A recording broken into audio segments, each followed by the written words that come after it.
시편 5장. 내 아들아, 내 지혜에 주의하며 내 명철에 내 귀를 기울여서 근신을 지키며 내 입술로 지식을 지키도록 하라.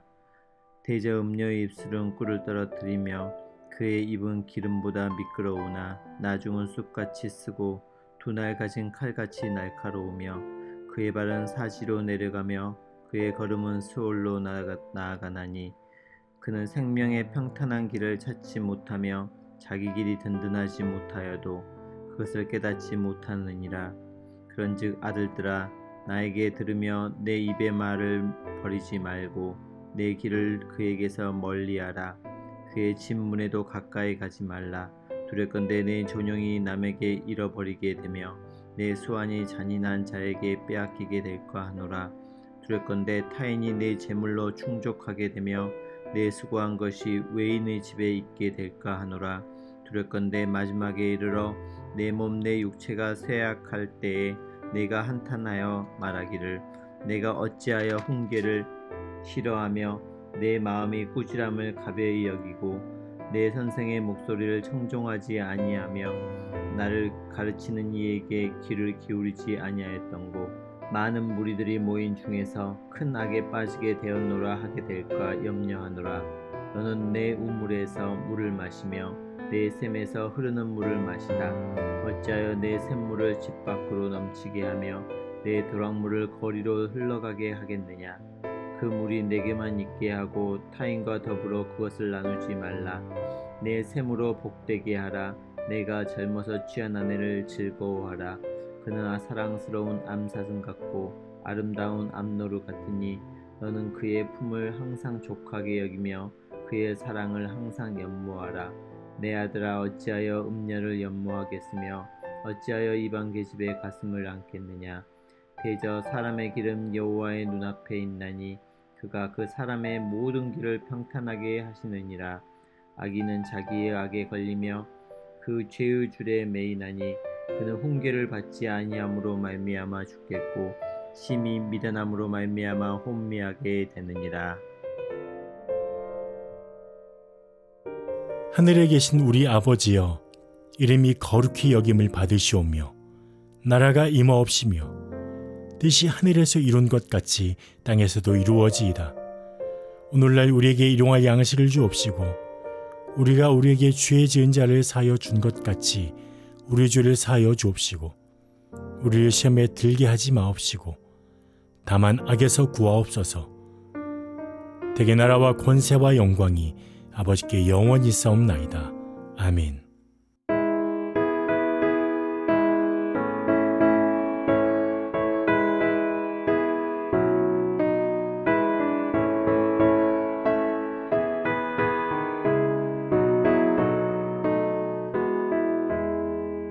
주의 피로 이룬 샘물 참 깊고 넓도다.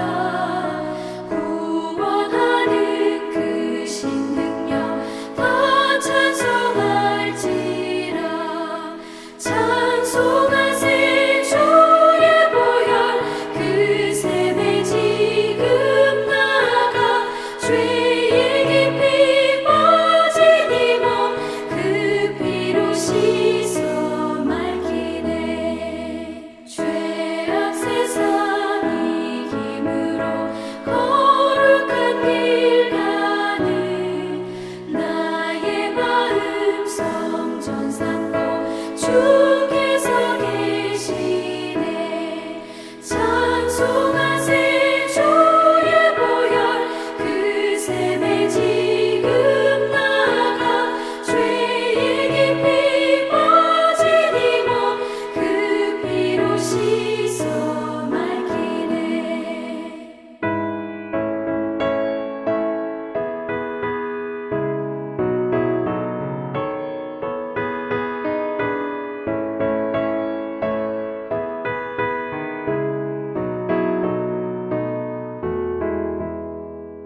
주 예수를 깊이 아는 놀라운 그 은혜, 하늘나라 즐거움이 매일 새롭도다.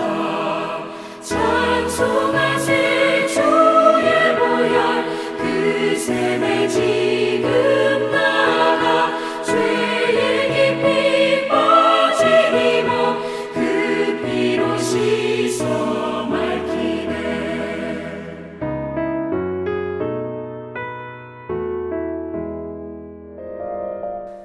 함께 볼 하나님 말씀은 민수기 24장 10절에서 25절까지의 말씀입니다.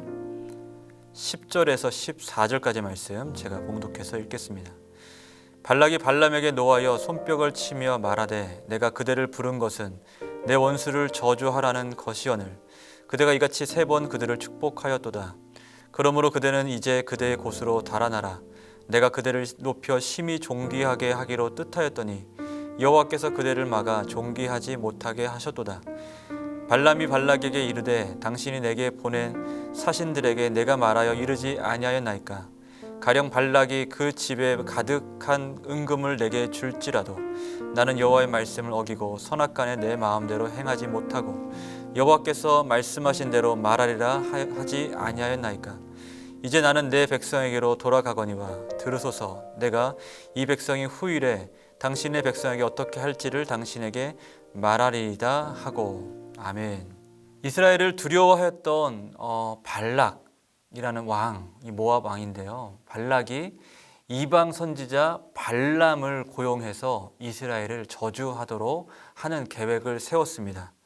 그러나 그의 계획은 뜻한 대로 전혀 이루어지지 않고 전혀 어처구니 없는 본인이 원하지 않았던 상황으로 흘러가 버리고 맙니다. 발람이 되려 저주를 부탁했는데 이스라엘을 3번이나 발락 앞에서 축복하였던 것이죠. 10절 말씀 보면 발락이 발람에게 노하여 손뼉을 치며 말하되라고 얘기합니다. 얼마나 화가 났던지 손뼉을 치면서 격분해서 발람에게 얘기를 합니다. 이렇게 하게 된 연유는 바로 그 뒤에 계셨던 이스라엘 뒤에 계셨던 하나님 때문이었던 거죠. 발람의 입에 하나님께서는 저주의 말 대신에 저주하려고 갔지만 그것을 막고 오히려 하나님께서 원하시는 방향대로 예언하도록 그에게 하나님의 말씀을 그 입에 넣어주셨던 것입니다. 5절 말씀 보면 여호와께서 발람의 입에 말씀을 주시며 이르시되 라고 말씀하죠. 이처럼 하나님께서는 택하신 백성이 저주를 받도록 그냥 내버려 두시는 하나님이 아니셨던 거죠. 그것을 발락은 전혀 알지 못했던 것입니다. 오히려 이 저주를 오히려 축복으로 바꿔 주십니다. 왜 그랬을까요? 그 이유에는 오래전에 세워졌던 하나님과 아브라함과 맺어진 그 약속된 그 언약 때문에 그 언약 안에서 이스라엘이 부름받은 민족이었기 때문에 그랬던 것입니다. 이처럼 하나님은 지금도 우리에게 하신 언약에 신실하신 하나님인 줄로 믿습니다.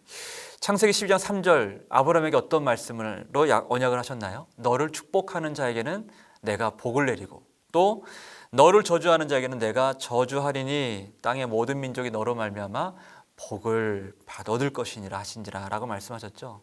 하나님은 이 약속을 끝까지 계속해서 선명하게 지키고 계셨던 것입니다. 여러분, 이 언약은 사랑의 언약입니다. 사랑으로 하나님이 너무나 좋아서 이스라엘을 또 아브라함의 그 허리에서 난 그 백성들을 너무나 사랑하시고 좋아하셔서 일방적으로 맺으신 언약이었던 것이죠. 그런 의미에서 발람의 입에 넣어준 말씀은 그야말로 사랑의 말씀들이었습니다.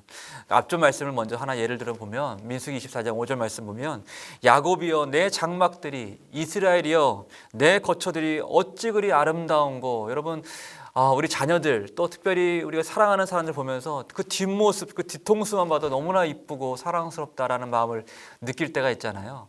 하나님께서는 이스라엘이 바로 그런 대상이었던 것입니다. 그냥 그들의 모습만 봐도, 그들이 거하는 그 장막, 그 집만 봐도 어찌나 사랑스럽고 아름다운지.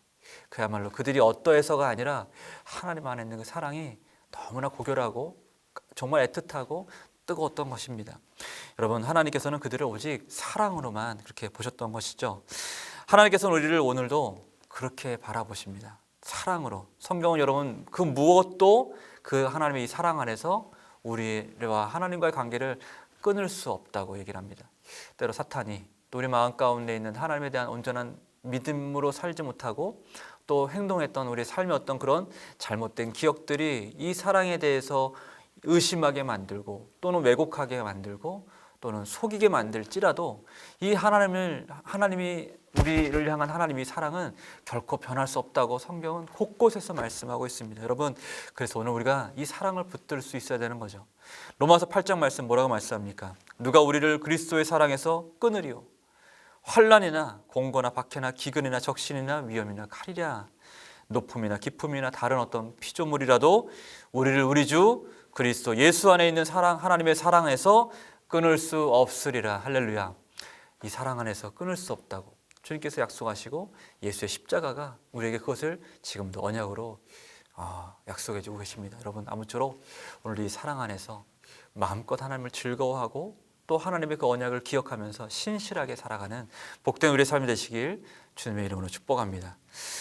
자, 자신이 원하던 계획대로 되지 않자 이제 발락 왕이 이제 극도로 분노하면서 발람과 약속한 것을 이제 파기합니다. 그러면서 이렇게 발람에게 말을 하죠. 11절 말씀 보면 그러므로 그대는 이제 그대의 곳으로 달아나라.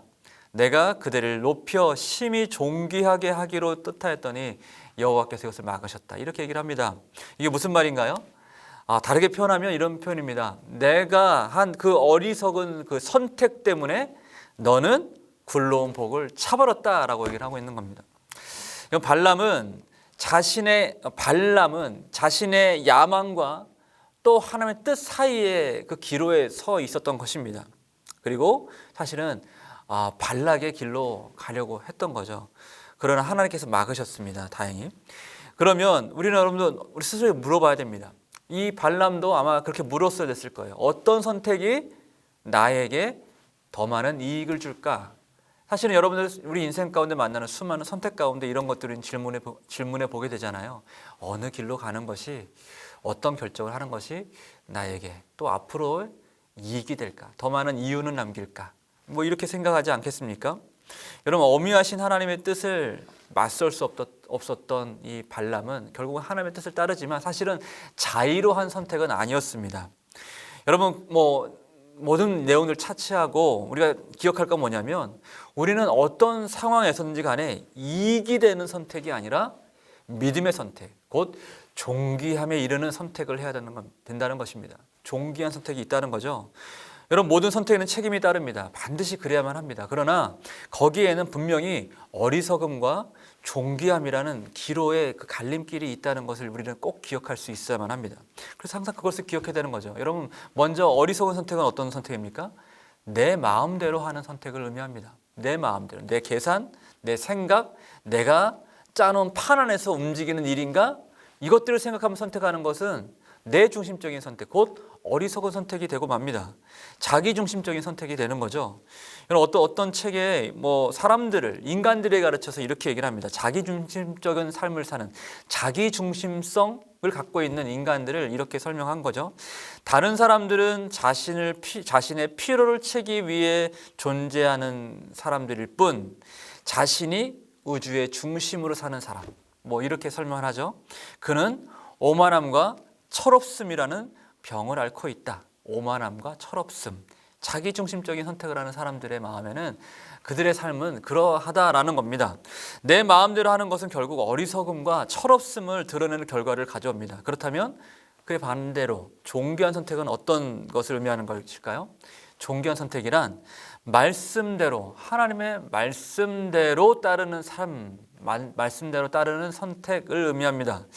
여러분 24장 13절 말씀 보면 가령 발락이 그 집에 가득한 은금을 내게 줄지라도 나는 여호와의 말씀을 어기고 선악간에 내 마음대로 행하지 못하고 여호와께서 말씀하신 대로 말하리라 하지 아니하였나이까? 라고 얘기하죠. 여러분 신앙생활이란 건 뭐예요? 하나님 말씀대로 사는 것을 선택하는 겁니다. 하나님과 나란히 서는 것, 맞서지 않고 등 돌리지 않고 나란히 서서 살아가는 삶을 의미합니다. 동행하는 삶인 거죠. 여러분 주님과 함께 주님이 보시는 건 나도 보고 또 주님께서 느끼는 건 나도 느끼면서 사는 삶, 그것이 하나님과 동행하는 삶의 축복입니다. 이것이 동행하는 삶의 발걸음인 거죠. 여러분 거기에는 반드시 평안의 길이 약속되어 있습니다. 평안과 기쁨이 있습니다. 왜냐하면 하나님이 가시는 하나님이 뜻하신 모든 계획 안에는 항상 평강이 보장되기 때문에 그런 것이죠.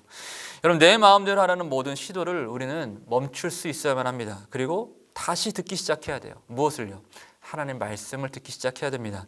하나님은 말씀하시는 분이시며 또한 말씀대로 주의 선하신 뜻을 이루시는 분이시기 때문에 그렇습니다. 그렇기 때문에 오늘 우리가 가장 우선해야 될 것은 뭐냐면 내 소리를 잠재우고 오직 하나님 말씀을 듣는 훈련을 잘 해야만 하는 것이죠. 말씀을 열어서 하나님 말씀을 분별할 수 있는 은혜와 지혜를 구할 수 있어야 됩니다. 그리고 따를 수 있고 순종할 수 있는 믿음을 구하시는 여러분 되시길 축복합니다. 말씀을 듣기 위해서 가장 중요한 것은 뭐예요? 그래서 먼저는 나의 뜻을 포기할 줄 알아야 된다는 거죠. 세계적인 명품으로 잘 알려져 있는 이름을 댄다면 구찌라는 기업이 있잖아요. 구찌라는 기업이 옛날에는 과거에는 경영난으로 몰락할 처지에 처했던 시기가 있었답니다. 근데 이 구찌 가문이 이 상황을 어떻게 극복했냐면 그 사람들이 자신들이 이 경영권의 모든 그 가족 친족들이 다 이제 흩어져서 분포해서 이 구찌를 운영하려고 했던 그런 모든 것들을 다 포기하고 자신들의 무능을 인정하고 그들이 모든 경영에서 손을 떼고 물러나 회사의 전문 경영인에게 위탁했을 때 그때부터 이 구찌라는 이 브랜드가 세계적 브랜드의 명성을 알리기 시작했다고 얘기를 합니다. 단적인 하나의 세상적인 예입니다만 마찬가지입니다. 불완전함에 우리의 연약함과 우리 불완전함을 우리는 인정할 수 있어야 되는 거죠. 오늘의 선택도 우리의 삶도 사실 우리가 다 보장할 수 있는 삶이 아닌 것이죠. 우리의 불완전함과 연약함을 인정하고 모든 것을 선한 하나님 뜻 가운데 인도하시는 하나님께 맡겨드릴 때 진짜 하나님의 손에 완전하고 능하신 손에 우리의 삶의 모든 것들을 맡겨드리고 우리는 순종하며 따를 때 그 삶이 새로운 국면으로 이어질 수 있다고 저는 확신합니다. 고로 오늘도 하나님의 사랑을 믿으며 나를 사랑하신 나를 향한 완전한 하나님의 뜻 앞에 겸손히 굴복하고 주의 길을 따를 때 그것이 바로 존귀한 선택이 되는 것이죠. 사랑하는 성도 여러분, 말씀 마무리합니다. 우리를 향한 하나님의 사랑은 언제나 변하지 않습니다. 우리는 하나님의 사랑의 그 언약 가운데 있습니다. 그럴 때 하나님 말씀 앞에 늘 순종하고 주님의 길을 기뻐하는 우리가 되기를 소망합니다. 그러할 때에 우리 삶에 기쁨과 감사 그리고 평강의 은혜가 가득히 넘칠 줄로 믿습니다. 오늘도 그와 같은 믿음으로 승리하는 저와 여러분 되시길 주님의 이름으로 축복합니다. 기도하겠습니다. 고마우신 아버지 하나님 감사합니다. 오늘도 주의 말씀 붙들고 기도하며 승리하는 우리의 삶이 되길 소망합니다. 우리 이익과 우리 생각과 우리 계산을 다 내어놓고 주의 말씀 붙들고 주의 말씀을 사랑함으로 그 말씀을 순종함으로 믿음의 길 걸어가는 복된 우리 삶 될 수 있도록 은혜 허락하여 주옵소서. 감사드리며 예수님의 이름으로 기도드립니다. 아멘.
5월 9일입니다.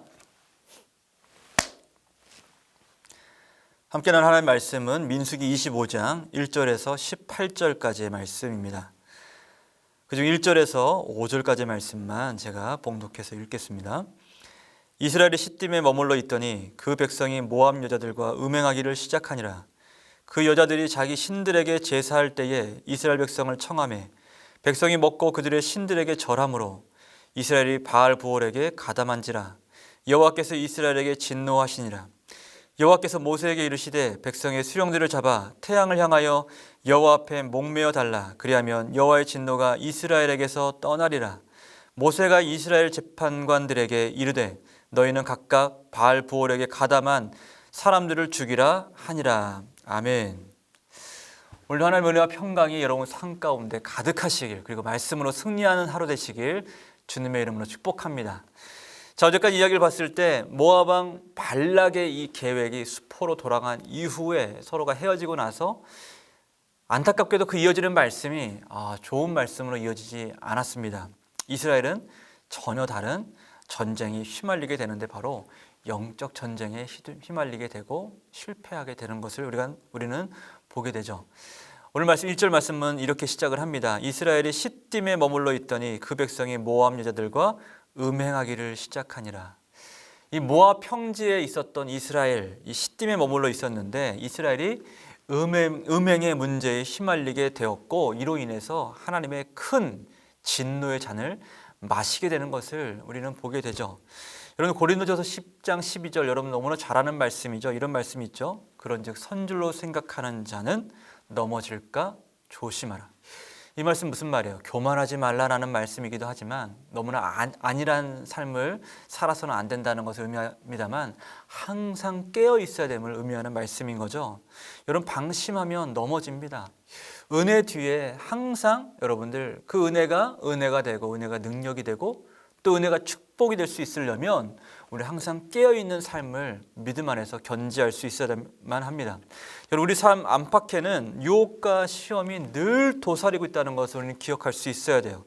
그래서 예수님께서는 제자들에게 이렇게 말씀하셨습니다.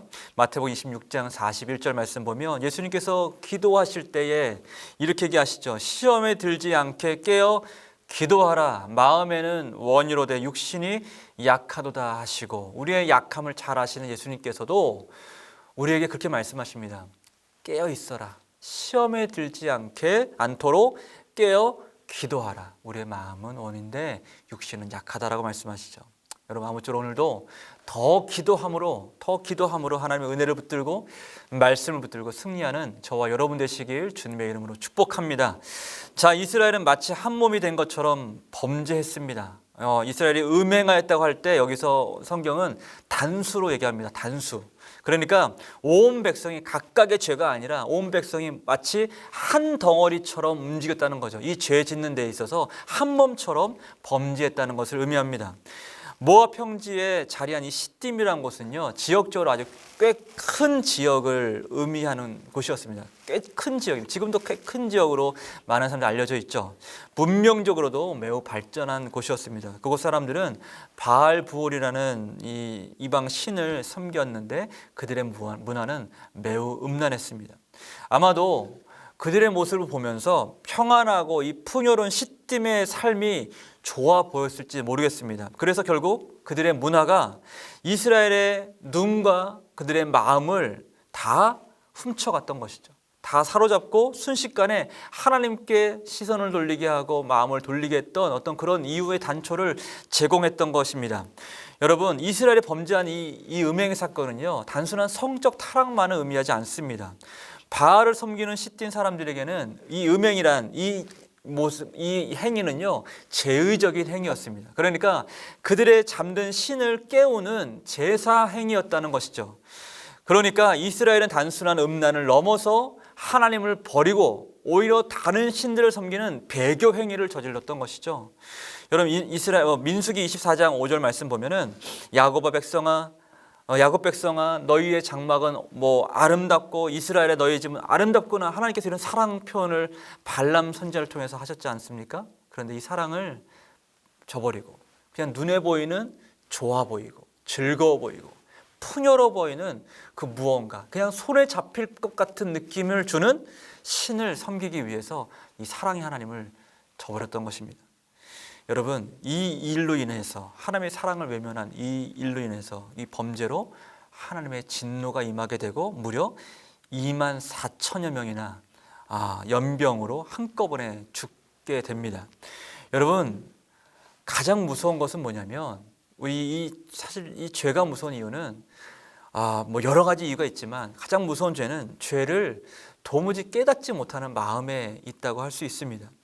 여러분 25장 6절, 오늘 말씀 6절 말씀 보면은 이스라엘 자손의 온 회중이 회막문에서 울 때에, 이제 재앙이 임하고 나서 회막문 앞에서 이스라엘 자손이 울 때에, 이 상황에 이스라엘 자손 중 한 사람이 모세와 온 회중 눈앞에 미디안의 한 여인을 데리고 그 형제들에게 들어와서 장막으로 들어갔다는 이 어처구니없는 일을 설명하고 있습니다. 분명히 눈앞에서 하나님의 진노로 인해서 수많은 사람들이 죽고 고통하고 울부짖고 있는데 이것을 외면한 채 이게 뭐 꼭 우리 죄 때문에 이런 일이 일어났겠어? 라고 이 죄의 현장을 가볍게 생각하고 어떤 미디안의 한 여인을 보란 듯이 데리고 들어가서 장막에 들어가서 또 음행의 짓을 하려고 했던 사람이 이제 등장을 하죠. 여러분, 뭐 이런 의미입니다. 지금 일어난 역병이 이 미디안의 이 일이 이 사람들과 어울리는 일 때문에 일어났겠어? 그냥 어떤 이 상황을 너무나 가볍게 치부해 버렸던 겁니다. 이처럼 여러분, 정말 무서운 거는 죄에 대한 무감각입니다. 죄로 인해서 고난을 당하면서도 그 고난의 이유를 찾지 못하는 사람만큼 세상에서 가장 불행한 사람은 없다고 생각합니다. 왜냐하면 회개할 기회를 찾지 못하기 때문에 그렇죠. 여러분, 이 시대가 그렇지 않나 생각이 듭니다. 코로나19라는 이 팬데믹이라는 것이 여러분들 우리가 사실 살면서 경험해보지 않았고 수세기 동안도 이런 일은 거의 있지 않았습니다. 이런 재난, 환경적인 재난, 전쟁으로 인한 재난, 경제적 재난, 우리가 손쓸 수 없는 영역들의 일들이 팡팡팡팡 터지고 있음에도 불구하고 이런 일 때문에 갈등하고 계속 세상이 경고등을 사이렌을 계속 울리고 있음에도 불구하고 세상 사람들은 오히려 더 무감각해지고 있지 않나 생각이 들 정도로 회개하지 않는 모습을 보이게 됩니다. 하나의 단적인 예로 여러분 코로나 확산 이후에 경제적으로 많이 어렵지 않았습니까? 그런데 여러분, 우리나라만 봐도 우리나라가 전 세계에서 명품이란 것을 구매하는 그 소비 지수가 가장 높은 나라라고 하는데 코로나 확산 때 명품의 구입이 오히려 23%나 증가했다고 얘기를 합니다. 1인당 명품 소비 1위 국가라고 하는 이 나라가 정말 어떤 나라인지 보여주는 거죠. 그리고 또 이것은 단적으로 사람들의 마음에 무엇이 있는가를 보여주는 단면입니다. 정말 허무함이 있는 삶인 것 같아요. 때로는 정치라는 이 종교가 기세를 떨치고 있는 이 시대, 갈수록 사랑이 식어지고 있는 이 시대, 말씀은 희귀하고 말씀을 듣고 깨닫지 못하고 있는 사람들, 그 우리의 모습들을 다시 한번 모든 세상의 모습을 보면서 거울로 우리 자신의 모습을 보게 되는 시기가 아닌가 생각이 듭니다. 여러분, 왜 그럴까요? 이렇게 계속해서 경고등이 울리고 하나님께서 회개하고 돌이키라는 사인을 우리에게 주심에도 불구하고 왜 그럴까요? 바로 속임수 때문에 그런 것이죠. 그래도 될 것 같은 분위기에 속고 있는 것입니다. 여러분, 하나님께서는 미디안을 대적으로 규정하십니다. 왜 그랬죠? 그 이유는 그들이 속임수로 이스라엘을 대적했기 때문이라고 말씀을 합니다. 여기서 대적하다라는 말씀은요, 속박하다, 묵다라는 의미가 있어요. 꽁꽁 묵다라는 의미가 있습니다. 그러니까 미디안의 이스라엘의 생각과 마음을 안일함과 아름다움에 취하게 만들어서 그들의 마음을 꽁꽁 묶어버렸던 것입니다. 마치 삼손의 눈, 이 약함의 눈, 이 눈을 통해서 아름다움을 보게 하고 그 아름다움에 묶이게 만들어서 스스로 묶이게 만들어서 결국은 나중에 참 비참한 인생을 맞게 되게 했던 것처럼 이스라엘의 마음을 그렇게 묶어버렸던 것이죠. 이처럼 여러분, 사탄은 지금도 사람들의 마음을 미혹합니다. 그래도 될 것 같은 생각으로 마음을 미혹합니다. 아름답고 화려한 것으로 미혹합니다. 또 사람들에게 자랑할 만한 삶을 살라고 더 높은 곳을 올라가라고 미혹합니다. 너만 잘 되면 된다고 사람들의 마음을 미혹합니다. 정말 많은 사람들이 이와 같은 미혹에 지금도 빠져 있습니다. 그런데 고린도서 11장 14절 말씀, 이것은 이상한 일이 아니니라. 사탄도 자기를 광명의 천사로 가장하나니라고 얘기하죠. 사탄이 으르렁거리면서 무서운 모습으로 이렇게 다가오지 않는다고 성경을 말씀합니다. 광명의 천사로 가장해서 나타난다고 얘기를 합니다. 세속에 살면서 여러분 이와 같은 것을 분별하기는 정말 쉽지가 않습니다. 왜냐하면 다 좋아 보이기 때문에 그래요. 그래서 항상 우리는 기도와 말씀으로 무장해야 되는 것이죠. 왜요? 이 세상의 모든 싸움은 곧 영적 싸움의 거룩한 전쟁을 의미하기 때문에 그런 것이죠. 에베소 6장 12절 말씀, 여러분 잘 아실 말씀입니다. 우리의 씨름은 철과 육을 상대하는 것이 아니요 통치자들과 권세들과 이 어둠의 세상 주관자들과 하늘에 있는 악의 영들을 상대함이라 라고 말씀합니다. 우리의 싸움은 혈과 육의 싸움이 아니라 악의 영들과의 싸움이라 라고 말씀합니다. 여러분 믿음의 삶에서 승리하려면 우리가 이 싸움을 분별할 수 있는 지혜를 가지고 있어야 된다는 거죠. 이 싸움의 실체를 알아야 한다는 겁니다. 그래야 믿음의 전신갑주를 입을 수 있는 것이죠. 자, 그렇다면 하나님은 우리에게 무엇을 요구하실까요? 바로 거룩한 전쟁을 하라고 우리 가운데 요구하십니다. 제사장 아론의 손자였던 엘르아살, 오늘 말씀 보면 엘르아살의 아들 비느하스라는 사람이 하나님의 진노를 멈추게 만듭니다. 막사에 들어간 시므리와 고수비라는 이 미디안 여인을 한꺼번에 죽이자 하나님의 진노가 멈추게 됩니다. 이것을 하나님은 이것을 보시고 하나님은 그를 가리켜서 이렇게 말씀합니다. 내 질투심으로 질투하여 그들을 소멸하지 않게 하였다라고 말씀하십니다. 여기서 질투라는 것은 사랑을 하는 대상을 향한 정말 뜨거운 열정을 의미하는 단어의 표현입니다. 곧 비느하스가 그와 같은 하나님의 열심으로 싸웠다라는 것을 보여주고 있는 거죠. 사랑하는 성도 여러분, 말씀 마무리합니다. 여러분 우리에게도 이런 열정이 필요합니다. 시대를 분별하는 지혜가 필요합니다. 우리의 싸움을 영적인 싸움으로 바라볼 수 있는 믿음의 눈이 열려 있어야만 합니다. 그리고 믿음의 싸움 앞에서 피하지 않고 세상의 그 세속이 말하고 있는 세속의 그 속임수에 묶이지 않고 오직 기도와 말씀으로 거룩한 전쟁을 하라고 주님께서 우리 가운데 당부하고 요구하십니다. 여러분 어떤 삶을 살겠습니까? 우리가 믿음의 싸움을 싸워야 될 줄로 믿습니다.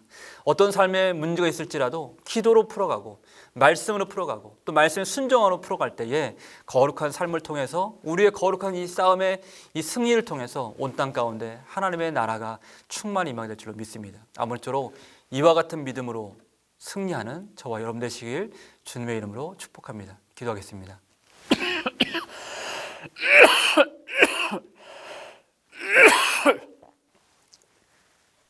다시 붙여주십시오.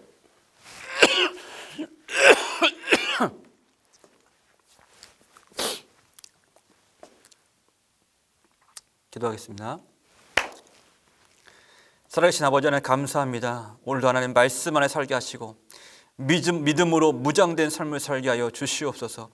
거룩을 지키는 열정을 가지고서 거룩한 전쟁에서 승리하는 말씀과 기도로 승리하는 우리 될 수 있도록 축복하시 은혜 더하여 주옵소서. 믿음의 분별함을 깨워주셔서 하나님 눈을 열고 깨끗한 눈과 마음을 가지고서 주를 바라보고 시대를 분별하는 지혜로 중보하는 승리하는 될 수 있도록 축복하여 주옵소서. 감사드리며 예수님의 이름으로 기도드립니다. 아멘.